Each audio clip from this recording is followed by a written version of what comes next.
আজি মোৰ এই সোণালী মুৰ্গী পোৱালিখিনি 2 নম্বৰ দিন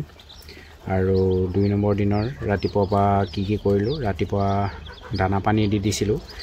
ভিডিঅ' বনাবলৈ নহ'ল ৰাতিপুৱা অলপমান দেৰিও হৈছিলে আৰু উৎপাত হৈ আছিল হেতু কাৰণে আৰু ৰাতিপুৱা পানীত কালি যিহেতু আপোনাৰ ORS দিছিলোঁ ORSৰ লগত চেনি ব্যৱহাৰ কৰিছিলোঁ আজিও ঠিক হেনেধৰণে দিছোঁ ORS আৰু চেনি যাতে পানী অভ্যাসটো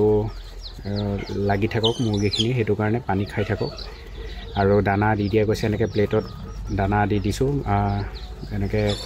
সিঁচি পেলাই দিয়া নাই আৰু আজি যোৱাকালি যি দিছিলোঁ সিঁচি পেলাই আজি এনেকৈ প্লেটতে দি দিছোঁ ৰাতিপুৱাৰ পৰা আৰু এনেকৈ খাই আছে দিনটো আৰু এতিয়াও বৰ্তমান আবেলি সময়ত দানা আৰু পানী দি দিছোঁ ৰাতিপুৱা দিয়া দানা শেষ কৰিছিলে দানা ভৰ্তি কৰি দিছোঁ আকৌ আৰু পানীও ঠিক হেনেধৰণে দি দিছোঁ কুহুমীয়া গৰম পানী ব্যৱহাৰ কৰিছোঁ ঠাণ্ডা পানী দিয়া নাই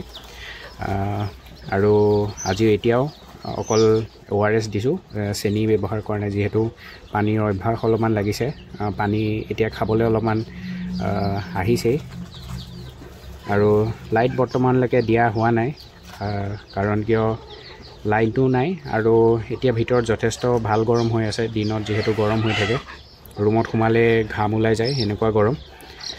সেইকাৰণে লাইট দিয়া নাই লাইট সন্ধিয়া মানে দি দিম আৰু ৰাতি ভালদৰে ঢাকি দিম মুৰ্গীখিনি তেতিয়া ৰাতি যিহেতু 18-19 ডিগ্ৰী হৈ থাকে আৰু যিহেতু মোৰ পথাৰৰ ওচৰত বতাহো মাৰি থাকে অলপ সেইকাৰণে ভালদৰে ঢাকি দিব লাগিব নহ'লে মুৰ্গীখিনি ঠাণ্ডা পাই মৰ্টেলিটি হ'বলৈ ষ্টাৰ্ট হ'ব বেমাৰ লাগি যাব আৰু কালি অনাৰ পৰা এতিয়ালৈকে বুলি পেলাই মাত্ৰ 2টা মৰ্টেলিটি হৈছে যোৱাকালি এটা আৰু আজি ৰাতিপুৱা এটা পাইছোঁ আৰু তাৰ বাহিৰে কোন ধৰণৰ মৰ্টেলিটি এতিয়ালৈকে পোৱা নাই মই চাওঁ কেনে কি সম্ভৱ হয় আৰু আগৰ বেটছত যিহেতু কৈছোঁৱে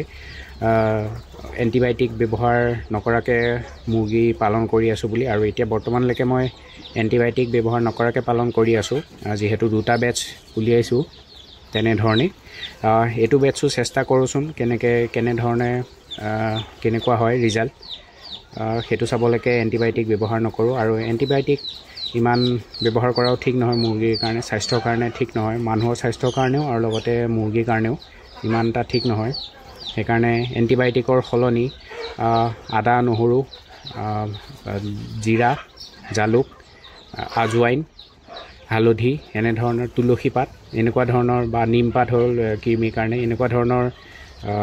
আপোনাৰ প্ৰাকৃতিক বস্তু বা ঘৰতে সহজে উপলব্ধ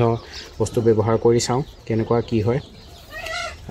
কিন্তু এতিয়ালৈকে মই ৰিজাল্টটো ইয়াৰ ঠিকেই পাইছোঁ কোনো ধৰণৰ সমস্যা পোৱা নাই এনেধৰণে ব্যৱহাৰ কৰি প্ৰাকৃতিক বস্তু বা ঘৰতে সহজে উপলব্ধ বস্তু ব্যৱহাৰ কৰি আজি এতিয়া ভিডিঅ'টো ইমানতে সামৰণি মাৰিছোঁ ধন্যবাদ